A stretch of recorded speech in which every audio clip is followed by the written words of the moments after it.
కడప జిల్లా ఓటర్ల సమగ్ర సవరణ ప్రక్రియలో భాగంగా ఎన్యూమరేషన్ ఫారాలు ఇంకా చాలా మందికి అందలేదని మాజీ డిప్యూటీ సీఎం కడప నియోజకవర్గ సమన్వయకర్త ఎస్బి అంజద్ బాషా ఆరోపించారు.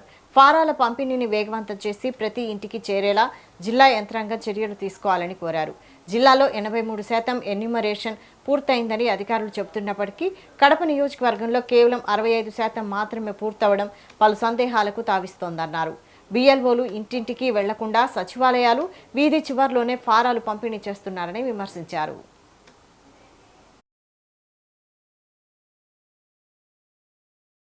జిల్లా అధికారులు రిలీజ్ చేయడం జరిగింది. ఏంటంటే జిల్లాలో 83% ఎన్యూమరేషన్ ఫారాలు ఇప్పటికే డిస్ట్రిబ్యూషన్ జరిగాయి అని చెప్పి మరి వాళ్ళు చెప్పడం జరిగింది. దాంట్లో భాగంగానే రాష్ట్రంలో 18,96,231 ఓటర్లు ఉంటే దాంట్లో 15,92,162 మందికి ఎన్యూమరేషన్ ఫారాలు మరి నిన్నటి వరకు డిస్ట్రిబ్యూషన్ చేశామని చెప్పి జిల్లా యంత్రాంగం మరి ఒక నివేదికలో